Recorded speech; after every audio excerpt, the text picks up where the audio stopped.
ठीक है, ओके।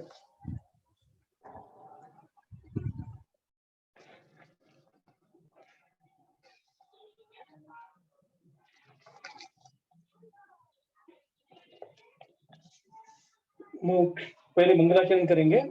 मोक्ष मार्ग नेतारं वेतारं कर्मभूतां ज्ञातारं विश्वतत्त्वानां वंदे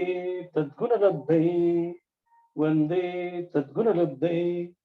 जब बोलो महावीर भगवान की जय, जब बोलो मुनिसूरतनाथ भगवान की जय, जब बोलो आचार्य समंत भद्रमुनि महाराज की जय, जिन्होंने यह स्वयंभू स्तोत्र की रचना की है। मुनिसूरतनाथ भगवान का स्तवन हमें पढ़ना है। मैं पहला श्लोक पहली पढ़ रहा हूं, जो कि स्वयंभू स्तोत्र का 111वां श्लोक है। अधिगत मुनिसूरत स्थिति मुनि वृषभो मुनिसूरतो नघ मुनि परिषति निर्भभो भवान नुडु परिषत् परगीत सोमवत।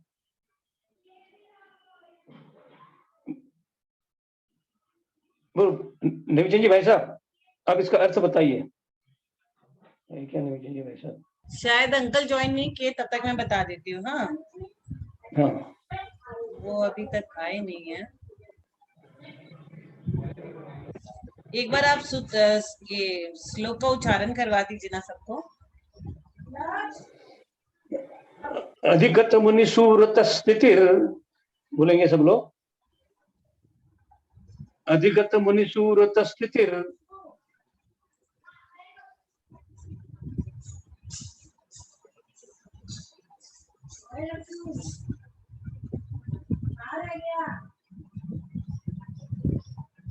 अधिगत मुनि सुव्रत स्थिति मुनि वृषभो मुनिसूरतो नघ मुनि वृषभो मुनि सुव्रतो नघ मुनि परिषति निर्भभो भवान मुनि परिषदि निर्बभो भवा उडु परिषत् परवीत सोमवत। नडु परिषत् परिवित सोमवत। अब इसका प्रकार मुनिसूरतनाथ की स्तुति का स्तवन का पहला श्लोक हमने उच्चारण किया है। इसका अर्थ सोनू दीदी आप बताइए। मुनियों के सुब्रतों की मूलत्तर गुणों की स्थिति को अधिगत करने वाले, उसे भले प्रकार जानने वाले ही नहीं किंतु स्वतः के आचरण द्वारा अधिकृत करने वाले मुनि सुब्रत इस अनवर्त संज्ञा के धारक है। निष्पाप घातिया कर्म चतुष्टय रूप पाप से रहित मुनिराज, आप मुनियों की परिषद में गंधर्वादि ज्ञानियों की सभा समावेशन में उसी प्रकार शोभा को प्राप्त हुए हैं जिस प्रकार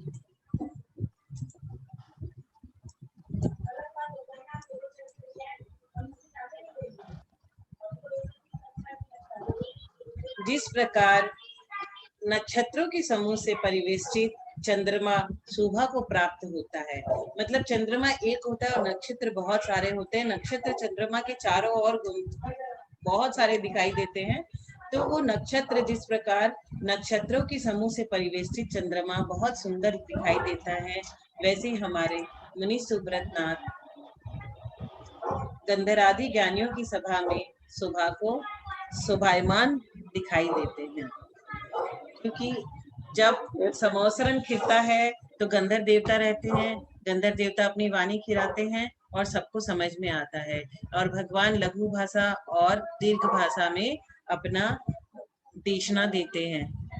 तो भगवान वैसे ही सुंदर दिखते हैं जैसे चंद्रमा। अब आगे का सूत्र लेंगे।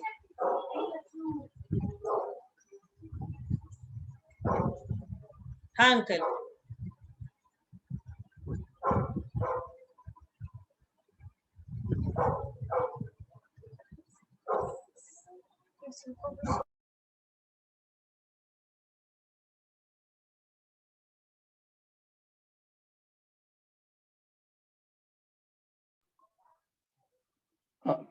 मेरा म्यूट था, फिर से पढ़ रहा हूं।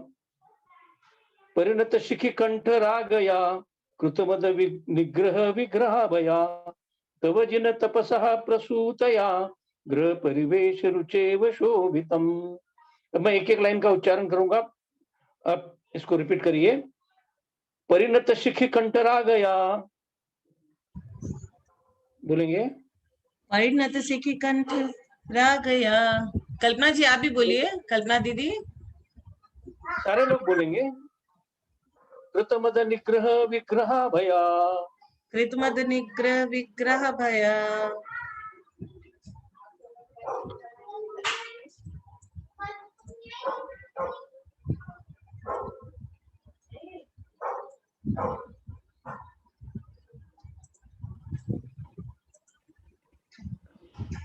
तव जिन तपसः प्रसूतया, बोलेंगे सब लोग। तव जिन तपसः प्रसूतया,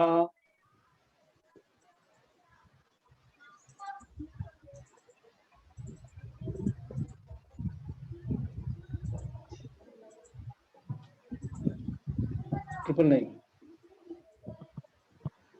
क्या कर रहा है?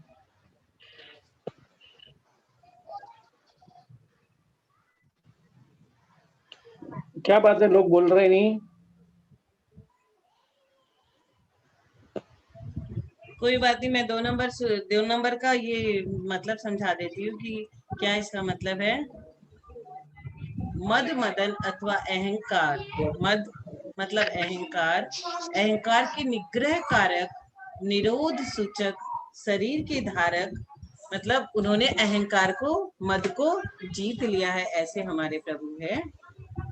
वे शरीर के धारक है। मुनि सुव्रत जिन, आपका शरीर तप से उत्पन्न हुए तरुण मोर के कंठ वर्ण जैसे आभा से उसी प्रकार सुशोभित होता है जिस प्रकार की चंद्रमा के परिमंडल की दीप्ति को ग्रह परिसेक दीप्तिमान या शोभायमान करते हैं। भगवान क्यों सुंदर है और उनका शरीर क्यों सुंदर है? क्योंकि उन्होंने तप से सारी कर्मों की निर्जरा की है और अहंकार और मद रूपी कर्मों का नाश किया है। मद मदन अथवा अहंकार के निग्रह कारक, निग्रह कर लिया, निरोध सूचक है। और उनके शरीर ने जब वो तप करे हैं तो तरुण मोर, तरुण मतलब यंग, मोर मतलब सभी पक्षी जानते हैं। मोर पक्षी जिनके मोर के पंख सब आचार्य वगैरह रखते हैं। क्यों रखते हैं मोर पंख का ही आचार्यगण? क्योंकि मोर के बच्चे कैसे होते हैं? मोर बहुत ही शुद्ध पक्षी होता है और उसके बच्चे कैसे होते हैं? जब उसके आंख से एक आंसू छूटता है, एक आंसू की रूपी मोती छूटता है, तब मोर के बच्चे पैदा होते हैं। तो मोर बहुत ही पवित्र और शुद्ध पक्षी है। मोर के पंख सभी आचार्यगण महाराज जी यूज करते हैं पक्षी के रूप में। तो आपका शरीर तब से उत्पन्न हुए तरुण मोर के कंठ वर्ण, मोर का कंठ का जो वर्ण है वैसी आभा से सुशोभित है।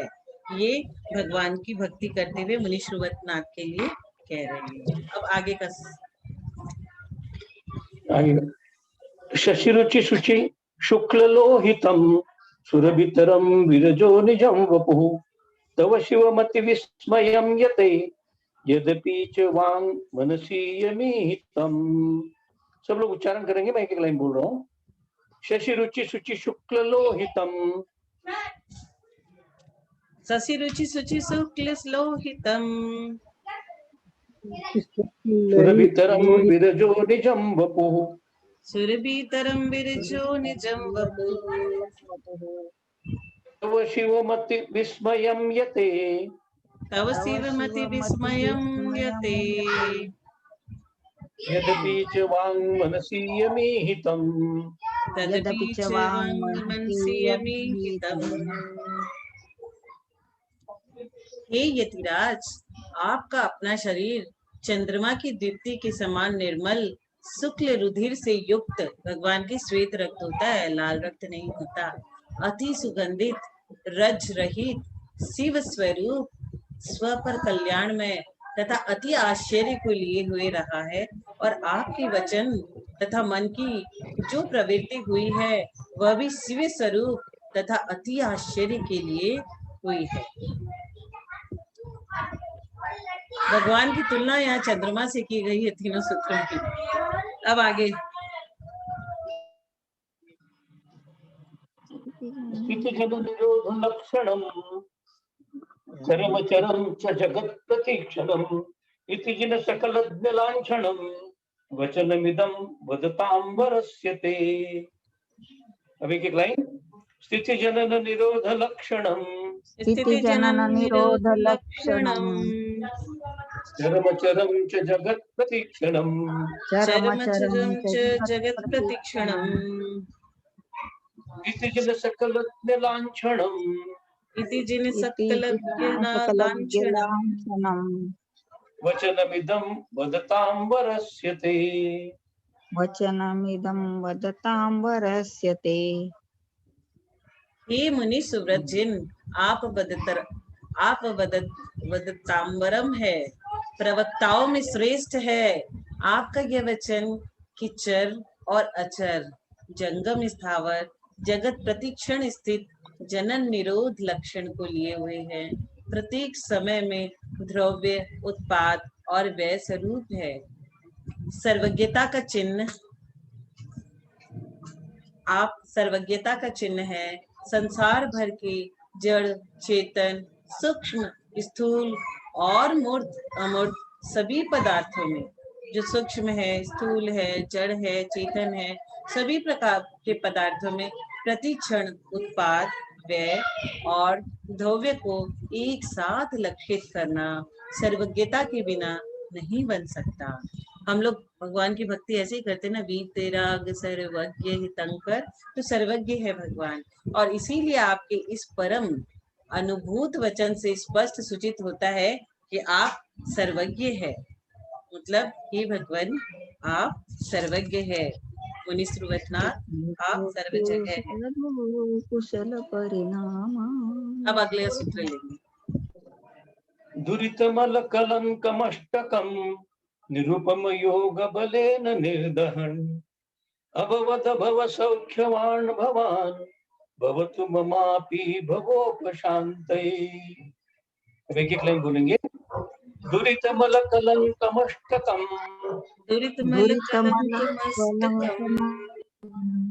निरुपम योग बलेन निर्दहन निरुपम योग बलेन निर्दहन अभवत भव सौख्यवान भवान अभवद भव सौख्यवान भवान भवतु ममापि भवोपशान्तये। भवतु ममापि भवोपशान्तये। हे मुनि सुव्रतनाथ, आप अनुपम योग बल से परम शुक्ल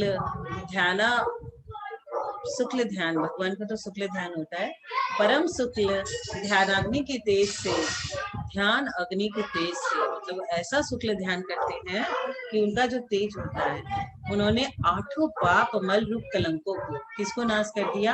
8 पाप मल रूपी कलंक, कर्म को क्या क्या नाम देते हैं यहाँ पे, मल रूपी कलंकों को, 8 पापों को भगवान आपने कैसे नष्ट किया?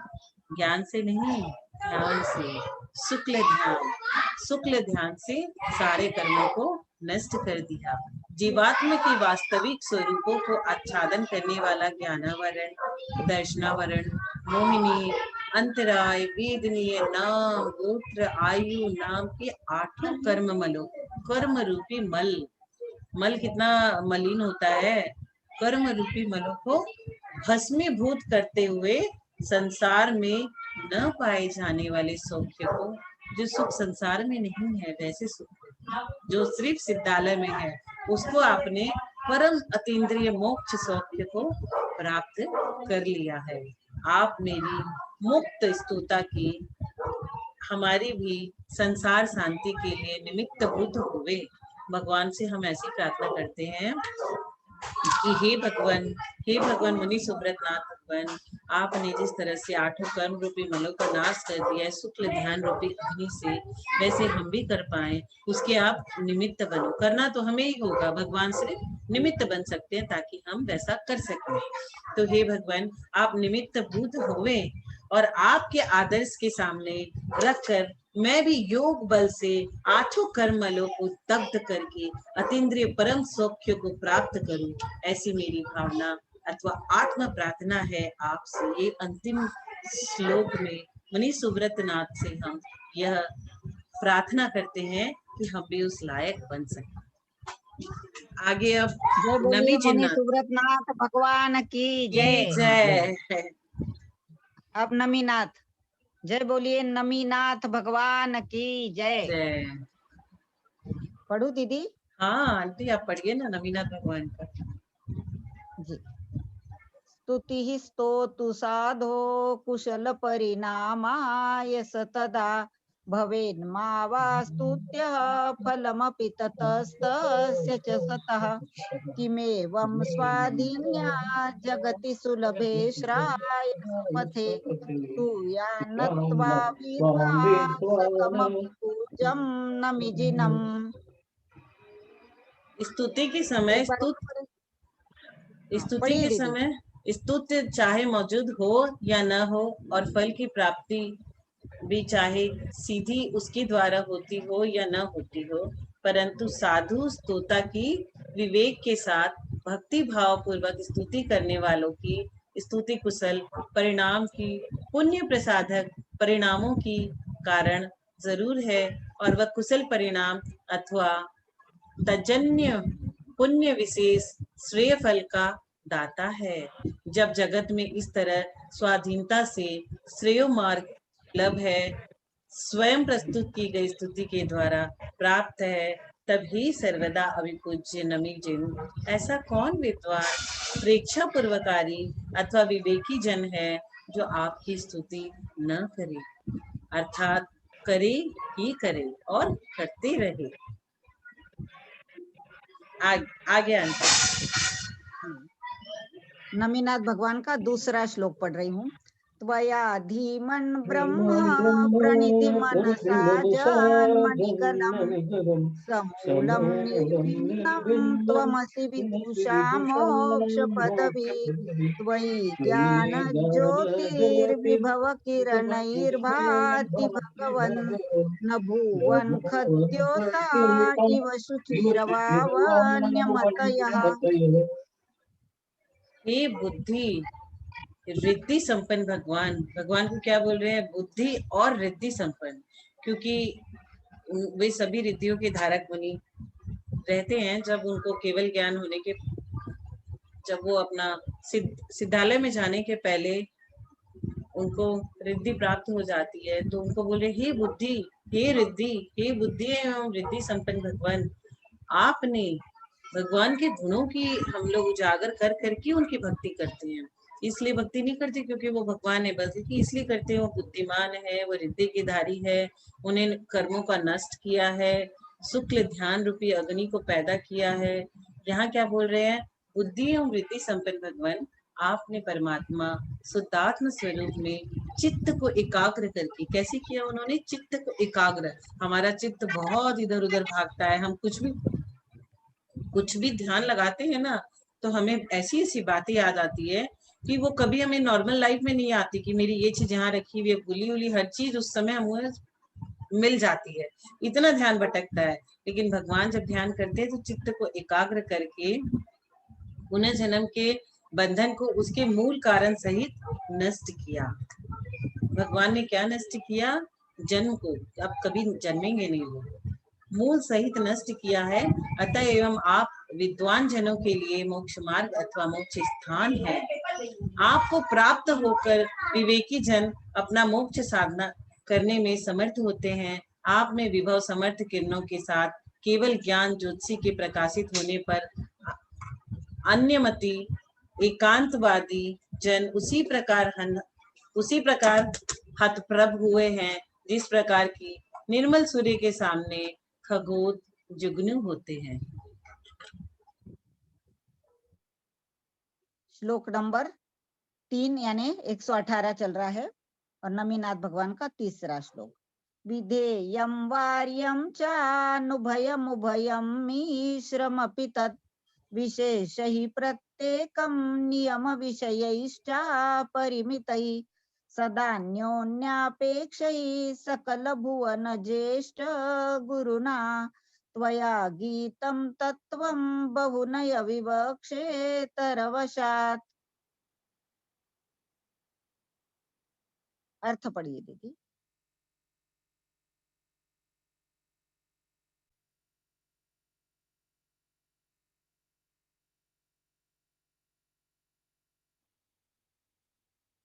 रोटी टोटल 10 रोटी। हे संपूर्ण जगत के महान गुरु श्री नमी जिन, सारे जगत के महान गुरु नमीनाथ प्रभु, आपने वस्तु तत्व को बहुत नयों की विवक्षा अविवक्षा के वश से विधेय, वार्य, प्रतिषेध्य, उभय, अनुभय तथा मिश्र भंग, विधेयानुभय, प्रतिषेध्य, प्रतिषिध्यानुभय और उभयानुभय ऐसे सप्त भंग रूप निर्दिष्ट किया है। साथ ही अपरिमित विशेषों का कथन किया है, जिनमें से एक एक विशेष सदा एक दूसरे की अपेक्षा को लिए रहता है और सप्त भंग के नियम को आपने अपना विषय किए रहता है। कोई भी विशेष अथवा धर्म सर्वथा एक दूसरे की अपेक्षा से रहित कभी नहीं होता और न सप्तभंग के नियम से बहिर्भूत होता है, न ही सप्तभंग के नियमों से वह बहिर्भूत ही होता है। आगे का सूत्र। हाँ, श्लोक नंबर 4 नमीनाथ भगवान का, और पूर्ण श्लोक में इसका नंबर है 119। अहिंसा भूतानां जगति विदितं ब्रह्म परम, न सा तन्नारंभोस्त्यनुरपि च यत्राश्रम विधौ ततस्तत् सिद्ध्यर्थं परम करुणो ग्रंथमुभयम् भवानेवात्याक्षिन्न च विकृत वेशोपधिरतः। पढ़िए दीदी।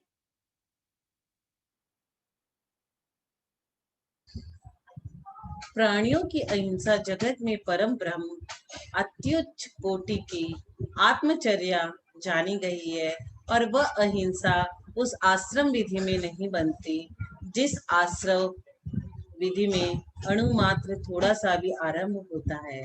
अतः उस अहिंसा पर परम ब्रह्म की सिद्धि के लिए परम करुणा भाव से संपन्न आपने ही वायव्यंतर रूप से उभय प्रकार के परिग्रह को छोड़ा है। परिग्रह को छोड़ना बहुत बड़ी बात है। भगवान जब 6 खंड के स्वामी राजाधिराज परिग्रह को छोड़ देते हैं तो हमारे पास कितने करोड़ है? किसी के पास 1, किसी के पास 2, किसी के पास 10, किसी के पास 100, वो छूटते नहीं किसी से। और कल हम लोग तत्वार सूत्र में पढ़ रहे थे, जैसे जैसे देव ऊपर की ऊपर जाते रहते हैं, परिग्रह उनका कम होता है और उनका अहंकार कम होता है और उनकी लेश्या की विशुद्धियां बढ़ती जाती हैं। तो यहाँ पे परिग्रह को भगवान ने छोड़ा है। वाय में वस्त्रालंकारादिक उपाधियों का और अंतरंग में रागादिक भाव का त्याग किया है। अंतरंग में रागादिक भाव का त्याग, अंदर से राग, जो हम लोग को हर चीजों से राग होता है, उसको भगवान ने त्याग दिया है। मतलब भगवान राग नहीं करते, किसी से द्वेष नहीं करते। तो वाय में वस्त्रालंकारादि उपाधियों का और अंतरंग में रागादिक भावों का त्याग किया है और फलतः पर ब्रह्म की सिद्धि को प्राप्त किया है। किंतु जो विकृत वेश और उपदि में रत है, यथा जातालंग की विरोधी जटा मुकुट धारण तथा भस्मोदधूल नादि रूप वेश और वस्त्र आभूषण, अक्षमाला तथा मृग शर्मादि रूप उपाधियों में आसक्त है, उन्होंने उस वायव्यंतर परिग्रह को नहीं छोड़ा है और इसलिए ऐसे से उस परब्रह्म की सिद्धि भी नहीं बन सकती। जब तक परिग्रह को नहीं छोड़ेंगे तब तक सिद्धालय में हमारे नाम का लिस्ट में, हमारा नाम वेटिंग लिस्ट में भी नहीं आएगा। परिग्रह को छोड़ने के बाद हम उसमें जाने के काबिल बनेंगे। जरूरी नहीं है कि चले जाएं, लेकिन जब तक परिग्रह है तो हमारा सिलेक्शन ही नहीं होगा। तो परिग्रह को जितना ज्यादा हो छोड़ देना चाहिए, और घर में रहते हुए भी चीजों को भोगते हैं तो भोगते हुए भी उनका सुख और आनंद नहीं उठा करके अपने को चलना चाहिए। अब आगे का श्लोक लेते हैं। अंतिम श्लोक है नमीनाथ भगवान का 5 नंबर का श्लोक और कुल मिलाकर 120 नंबर का। वपुर्भूषावेश व्यवधिरहितं शान्तकरणं यतस्ते संचष्टे स्मरशर विशांत विषातंकं विजयं विना भीमहिषस्रैरदय हृदयामर्ष विलयम् ततस्त्वं निर्मोह शरणमसि नः शांति निलयः। दीदी अर्थ पढ़िए। अंतिम श्लोक नमीनाथ चिन्ह प्रभु के लिए।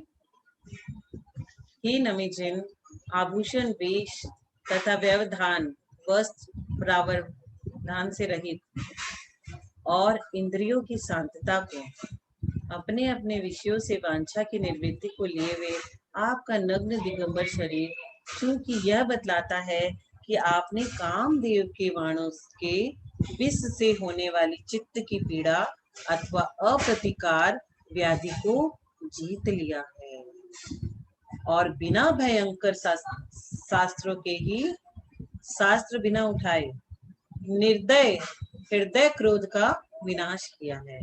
शास्त्र से कभी क्रोध का विनाश तो होता नहीं। क्रोध का विनाश शास्त्रों से होता है, शस्त्रों से नहीं होता।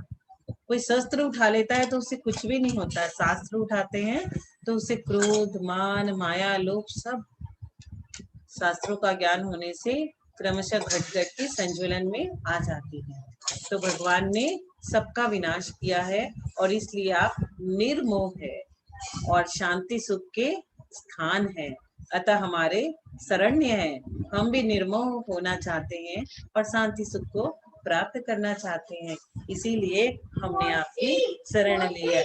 हम जब पहले छोटे थे तो हम पहले हमेशा ये सोचते थे कि राग मतलब किसी से प्यार करना। हाँ बेटा, किसी से प्यार करना ये गलत कहाँ है। राग और द्वेष को जीतने के लिए बोला। फिर शास्त्रों का अध्ययन किया तब समझ में आया कि राग को क्यों मना किया गया, द्वेष को मना करते हैं वो तो समझ में आता है, किसी से द्वेष नहीं करना चाहिए। तो प्यार और वात्सल्य सभी से करना चाहिए, लेकिन राग और आसक्ति कहीं पे भी नहीं होनी चाहिए। राग का सबसे बढ़िया एग्जाम्पल ये है, पांचों पांडवों को गरम गरम लोहे के वस्त्र पहना दिए गए थे और तीनों भाई, कौन, बड़े वाले तीनों भाई युधिष्ठिर, भीम, अर्जुन, तीनों को वहीं पे मोक्ष हो जाता है और बाकी बचे दो छोटे भाई नकुल और सहदेव को यह होता है कि मेरे भाइयों को तकलीफ हो रही होगी, तो वो क्या करते हैं, उस समय सर्वार्थ सिद्धि को जाते हैं। अब उनको एक और बार जन्म लेना होगा तब वो मोक्ष जाएंगे। इसीलिए हमें हर समय अपने परिणामों को संभाल कर रखना है और भगवान की भक्ति करते समय तो मन और भाव बहुत ही ज्यादा पवित्र हो जाते हैं हमारे। वैसे तो हमारे ग्रुप में जो भी है उनको मैं सुबह से लेके रात तक हर ग्रुप में देखती हूँ। विजय आंटी इतना करती है, नेमीचंद बाबूजी, जयचंद अंकल सुबह समय 60, दोपहर में फिर हमारे तत्वार सूत्र और ये वाला अध्ययन रात में जब पुरुषार्थ सिद्ध पाए और फिर जब पंकज भैया की क्लास होती है। तो बहुत ही पवित्र आत्मा है आप लोग सब, बहुत अच्छा अध्ययन करते हैं और बहुत अच्छा पढ़ाते हैं। हम भी इस छोटे से उम्र में आप लोगों से बहुत कुछ सीख करके थोड़ा थोड़ा आगे बढ़ रहे हैं। बस आप लोग अपना आशीर्वाद मेरे पे बनाए रखिएगा। गलत भी पढ़ा देती होंगी तो पता नहीं, क्योंकि इतना तो ज्ञान है नहीं मुझे, थोड़ा बहुत अल्प ज्ञान है, उसी से जो भी समझ में आता है उसको समझा देती हूँ। तो बहुत सी गलतियां भी रहती होगी, बहुत बार मैं सभी से क्षमा चाहती हूँ उसके लिए। बहुत अच्छी कोशिश है दीदी आपकी, बहुत अच्छी कोशिश, बहुत ज्यादा सभी को लगाया है आपने। ऐसा मत सोचिए, आपका कार्य महान है बहुत, कितने लोगों को जोड़ दिया है आपने धर्म से, इस बात को भी सोचिए। और आप बहुत अच्छे से ले रहे हैं सब, मुझे तो बहुत प्रसन्नता है। जय बोलिए नमीनाथ भगवान की जय। जय बोलिए अरिष्ट नेमीनाथ भगवान की जय। पढ़ रहे जयचंद जी भाई साहब? हो गया ना आंटी समय, तो अब 5 मिनट है सिर्फ और। ठीक है ठीक है ठीक है तो दीदी, ठीक 5 मिनट में आप लोग कुछ बोलो ना आगे के लिए, कोई भी सजेशन कुछ भी।